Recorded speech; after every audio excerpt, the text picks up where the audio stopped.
Hi, Cindy. Thanks so much for joining me today. I'm excited to have a chat with you about your oncology journey. Why don't you give us a little bit of context about who you are and how you stumbled into this crazy world of oncology? Thanks, Kelly. I'm so pleased to be asked to speak with you today. My name's Cindy Nygren, and I am a newly board certified oncology pharmacist. I was very happy. My oncology story started after I had left pharmacy for about 7 years to raise a family. And then I came back to pharmacy and wanted specifically to dive into oncology. Hmm. Cancer had touched my family and our neighbors, and as in every person's life, cancer has made an impact one way or the other. And so I ended up getting a job at the specialty pharmacy. Um, and did not have BCOP certification, did not have a lot of oncology experience, but it was early enough that they were happy to have somebody who was willing to take over the new fledgling oncology program at our small specialty pharmacy. And from there, I was paired with some dynamic pharmacists who were BCOP certified. And as soon as I watched them in action, I thought, this is where I want to go. This is where I want to drive my bus, somehow get there. Um, and so I was also a bachelor's of science pharmacist. So at the same time, I decided that oncology certification was what I wanted. I also decided I wanted to finish up and get my PharmD. So, um, As if one thing wasn't enough. yes, yes. So, but I would have to credit the inspiration to the two pharmacists that trained me during my onboarding for specialty pharmacy, and watching them in action was just amazing. Hmm. What do you think about it, about them, seeing them in action? Like, do you remember any things that stuck out to you about why it was so kind of integral? I do. I noticed the very first thing I noticed was my first day. A sweet woman brought my colleague, my mentor, a whole big box of whoopie pies. It was the end of her therapy. And she came to talk with him at his door, with wielding a beautiful platter of whoopie pies. And I thought, my goodness, I didn't realize that there was so much patient involvement, direct patient involvement, both with orals and with IVs. It was just incredible to watch. Over the course of my weeks working with this pharmacist, there were gift certificates for, dinners, or one patient owned a restaurant and actually would just bring, whenever he had his cycle of IV therapy, he would just bring a meal, so to feed the team. So it just showed me how much it meant to both the families and the patients to have them have a pharmacist they could ask questions to, they could call, they could easily access. It was a friendly face when they came in for cycle 4. They stopped by the doorway of my mentor to say hello and sort of check in, see how things are going. I also noticed that providers from the other side of the building would scoot over, just lean in the doorway, throw out a question. And then my mentor would say either he knew the answer right away, or he would say, hold on, let me bring in somebody from the other room. Let's talk about it. Um, or he'd say, this is going to take a little time to research, but always was there with help, always was there with an idea or a direction. Um, so not only for patients but providers, and the families. It was amazing how many families were part of that conversation with him. Yeah. I'm curious about what kind of work were you doing before you got into oncology, before you took that kind of professional hiatus? Yeah, so I was working as an inpatient hospital pharmacist for about 15 years, and it was great. But I did find that the specialty pharmacy role, you could be remote. You were actually doing chemotherapy educations via Zoom. I really felt as though transitioning from being on site at the hospital to being a little more remote from my patients allowed me to actually be closer to them. I was having Zoom meetings in people's kitchens with their husband beside them, all their grandchildren standing around the island, asking questions. And I think the patients felt very empowered. I was meeting them on their turf with their support team right there with them. So yeah, it was definitely a transition for seeing patients remotely, but it worked.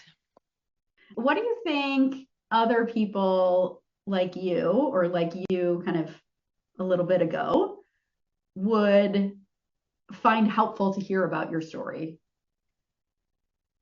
I think to find the people that are inspiring. So there are a lot of people who, for some reason, seem to be able to lift other people up, no matter what happens. You could, have had a sad patient outcome, or you could have failed an exam. But there's always someone there who somehow believes that you can do it, or that there's somehow there's a positive outcome. And to search for those people, you can talk with them about those sad days, but at the end of it, somehow there's always a foot forward, or a place to go forward. Um, I did have one person who was a BCOP specialist that I met for just 1 hour. And in that 1 hour, she encouraged me to sign up for HOPA and read the discussion boards. Excuse me, and find a podcast that you like. And she gave me a few. And she said, when you're driving around, listen to this, and gave me specific things that I could do to make it fun. So even though studying is hard and all of that, sometimes if you can leverage, find the people that make it fun or make it a positive experience. Do you think there's anything that you would tell yourself, or that you would want your like past Cindy to know about things that you've discovered, since kind of taking on this journey? I would definitely tell myself there will be times where you have a seed of doubt. Something might happen, or you might feel like you're not good enough, and you might start to think about that seed of doubt. Am I good enough? Should I quit? Have I gone far enough? Am I ever going to, achieve what I want to achieve? But do not let that seed of doubt hold you back. Just keep going at your own pace. It doesn't have to be a race, but keep going, because more than likely you are closer to the top of the mountain than you know. Especially, I think, coming from a work hiatus too. So you had taken 7 years off, you said, and then kind Yeah. of jumped right into that. I mean, did you have any other challenges during that time of being so far out of professional practice and then kind of jumping in? When I got back into practice, I decided I wanted to finish the PharmD program. So I was able to do a remote program.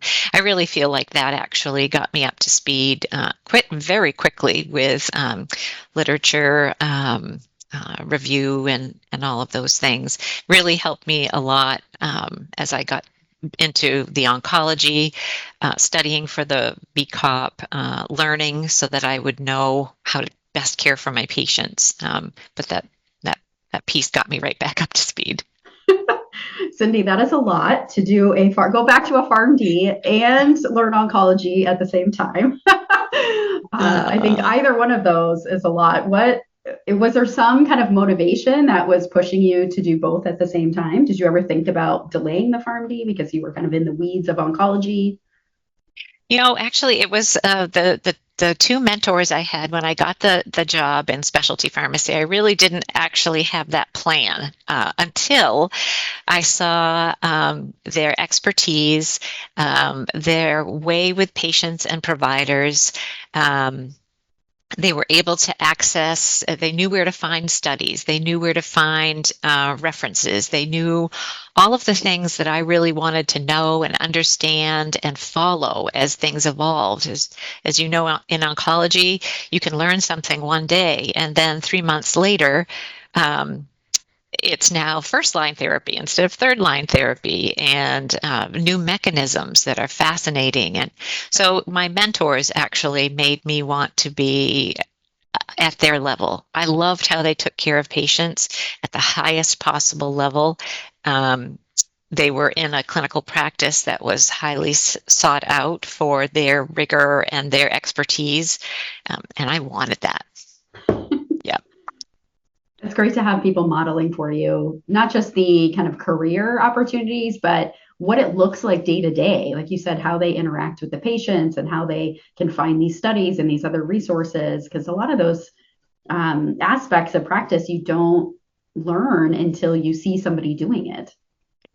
Very much so. I had no idea that that was actually a path for a pharmacist. So it was very inspiring. And I do think that because they believed in me, because they thought she can do this, let's give her a chance, I wasn't going to fail. I was going to make sure that I lived up to what they thought I could do. So tell us a little bit about the journey to as you were studying oncology and like preparing for the BCOP exam. So you just said, you were motivated both yourself and because you had these mentors that were kind of helping nudge you along. So what did that journey look like for you, and kind of what hiccups came along the way, what wins came along the way? Yes, so I thought that when I got done with my PharmD, I would have figured everything out, and I had been studying oncology a little bit along the way with some review courses, and I hit the first exam thinking, I got this. And then I was crushed. I had some multiple failures, sadly enough. And there was a point where I actually asked myself, am I good enough? Can I do this? Maybe I'm not good enough. So I had gotten the information that I had failed. And I went outdoors and went for a walk, and I ran into a neighbor who said, how are you? What are you doing? And I ended up confiding, and I told her that, I'm not so good today. I'm somewhat sad. And then I ended up admitting, well, maybe I'm more like I'm devastated because of the failure. And she ended up looking at me, telling me, do not let one seed of doubt throw you off. Do not let that happen. You keep going. And so I thought, well, of course, I'm going to keep going. So I knew that patients were always going to need expert care. Families were always going to need support. And no, I'm not going to give up. I'm going to keep going because it's going to make me, on the long term, it would help me with the BCOP certification. But for the short term, it's going to help my patients every day. Mm-hmm. So, so I decided to keep going, and thankfully, it all worked out. What do you think changed over the course of the attempts that you made until you got the positive results of passing the BCOP exam, which, as you mentioned, like is a great endpoint, but along the way you were able to take better care of these patients. So do you feel like there was one thing that kind of helped that journey, or was it kind of a lot of little things, little tweaks that you made, different ways of viewing learning or the material? Yes, actually, you bring up a good point. I did have a pivot. At the beginning, I was trying to digest as absolute much information as I could. It was just input, digest. And after a failed attempt, I said, this is not working for me. So I relaxed a little bit, and I made it more of a journey. I made it more of a, I'm going to learn this section, and I'm going to try to find a patient where I can actually apply this information to. And once I had a person to apply information to, it really stuck with me more. If I didn't have a patient, I would ask a colleague, I'm studying this. Do you see patients with this? Or can you give me an example of a case study?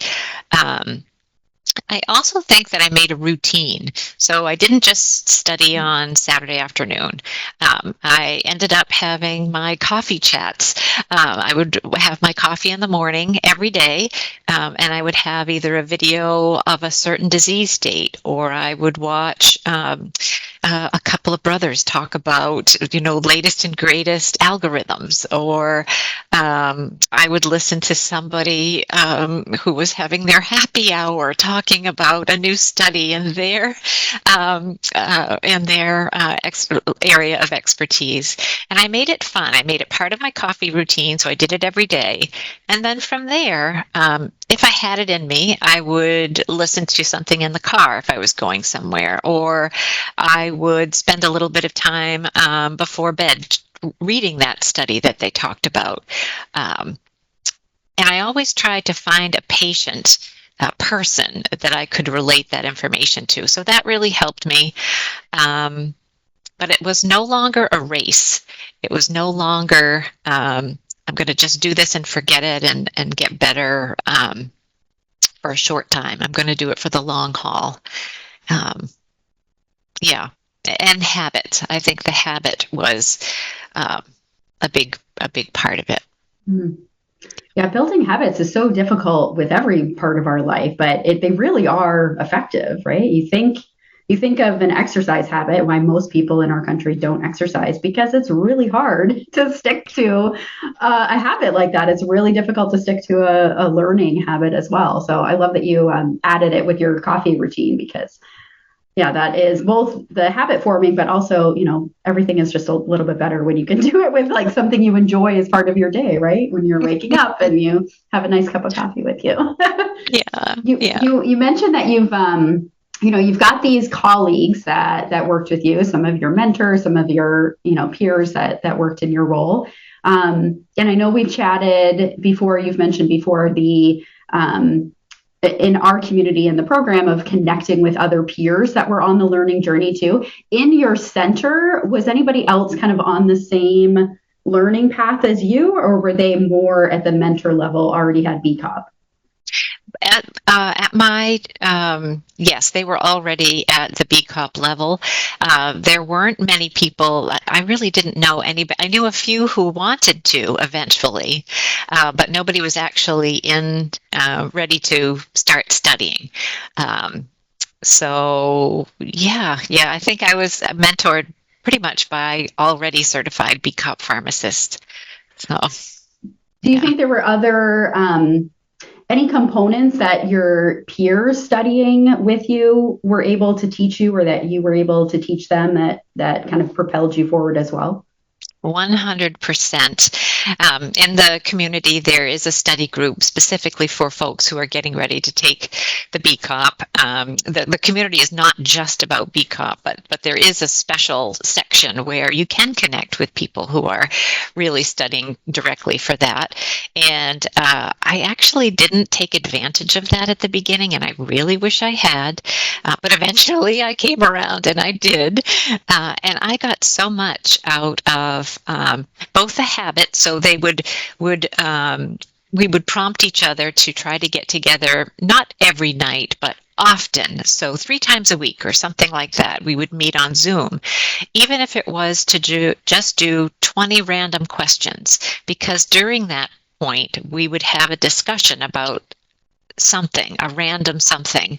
And my colleagues would explain something that I had never seen before, but they always do at their site. It made such a difference to hear them apply that question to a patient and why. So it really helped me understand that.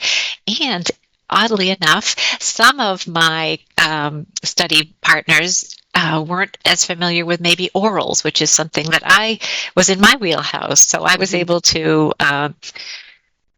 kind of explain and hone my expertise on that particular drug or study or whatever the question was about. So, and then I also think one important thing was that during our study group, one of my colleagues, we had multiple failures, and they sort of they were lamenting, we're doing all of this studying, but we're missing something. What are we missing?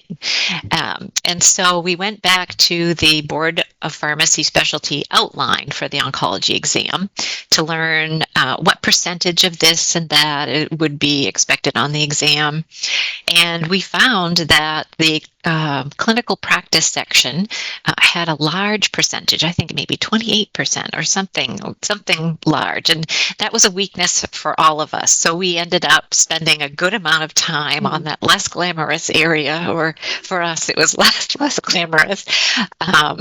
But I really do think that is a huge I would recommend going to that outline. I know it changes often. So for our study group, the pharmacy practice section was a huge percent. And funny enough, I actually ended up also using AI.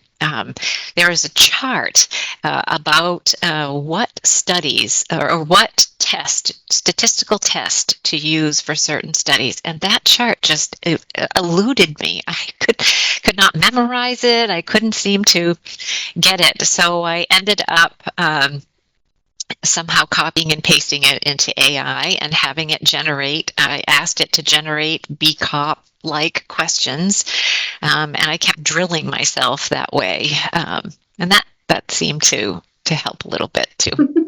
Yes. I love it. Using all of your resources, AI and your peers. I think that's a great call out that everybody you interact with has different experiences, both in their day-to-day work, but also kind of what they're bringing from their past experiences. So, I think if you're feeling, I'm not sure if I have enough information to share or bring or enough insight to add to participate in this group, it sounds like, that would not be the case, or you would say that's not the case, because everybody has kind of unique experiences. You brought some orals, your colleagues in the group brought other information that you didn't see every day, and you were able to mix it together and have a really effective co-study sessions. Multiple co-study sessions. I agree with you. And I think one of the reasons I didn't participate early was that I didn't feel smart enough, or I didn't feel adequate to add to the conversation. The group has so many wonderful experts and so many high level pharmacists working in the field that sometimes you could feel like, well, maybe I'm not quite good enough to contribute. So I did end up starting to make little study cheat sheets. I would start with a chart and somehow fill in a disease state and go through some of the clinical pearls and things that I thought might be testable. And then I would send that to our group before we met to review questions on that particular topic. And surprisingly enough, it was helpful for some people. So that made me feel good that it was helpful for me, but it was helpful for other people. It was very basic, nothing fancy, just the nuts and bolts, maybe, just to get the juices flowing before we met. I remember people commenting about those, and it's amazing just how hearing or seeing how somebody else thinks about something, how you write something down, how you summarize a topic is different than somebody else. So when you see somebody else do it, it kind of can click differently. And that's where I think the collaboration and the camaraderie can really dig in. You also had an interesting call out that I want to mention, is that there's this bias we have, especially in different groups of people that we're in, whether it is a group like my training program or a group of your colleagues at work, where you see only what you can see, right?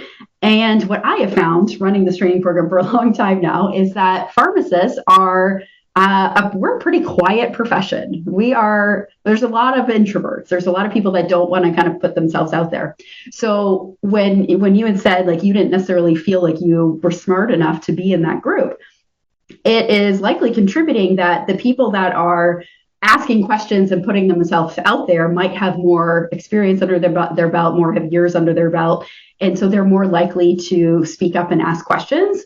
But there are so many people that don't speak up and ask questions. And, when you do, and when you share your story like you're doing now, I think that's a great way for people to be like, oh, okay, maybe I'm just not seeing all these other people. I'm only seeing the people that are raising their hands, but I'm not seeing everybody that's not raising their hand.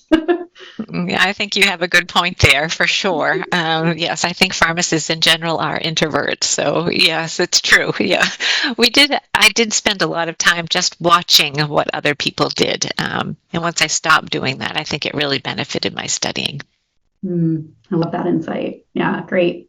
Do you think there's any other insights or ahas that would be helpful for people that are on a similar journey that you were on, whether it's kind of more at the beginning of your journey, maybe somebody who has, also failed BCOP and really wants to get to that endpoint? What would you say to them to, provide some guidance?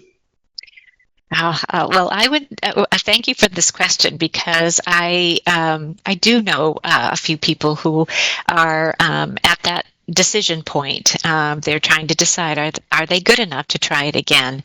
And my whole heart says, do not stop. Keep going, because they're already waking up early and reading the FDA approvals, new drug approvals. They're already studying. They're already, without knowing it, making themselves better for their patients. And there will never be a day that they don't want to go to work and know the most up-to-date information. And if that means a BCOP after the name, it will eventually happen for them. If they keep make a habit of keeping up with the studies, which I know they already do, talking to peers, which they already do. I really hope that they keep going. And that's not to say that, families, your own health you need to take care of your own health. You need to take care of your family. You need to take care of your patients. And then with whatever's left over, hopefully there's a habit you can get into that makes you happy, that makes you feel fulfilled, that makes you feel like you're doing one step forward up that mountain because you're closer than you think. Such a great insight, Cindy, to remind people why you're doing this, right? Like maybe you really want those BCOP letters after your name, but I bet everybody really wants to take better care of their patients. And so as you're learning this information, that is where that's going. You're able to contribute more. You're able to talk to your patient better about toxicities. You're better able to make recommendations to manage those toxicities and improve their quality of life. That's what it means at the end of the day. BCOP is a great icing on the cake, but being the best pharmacist you can be, I think, is what we're all striving to be. I 100% agree. It's about the people and families that you're making an impact for. And when you're not a BCOP pharmacist, patients and families appreciate you at the same amount as if you were a BCOP pharmacist. So all your interventions along the way mean so much to people. You'll never know what it means to them. So, yeah, keep going. Amazing. Thank you so much for sharing your story, Cindy. We really appreciate it. Thank you for having me. It's been my pleasure.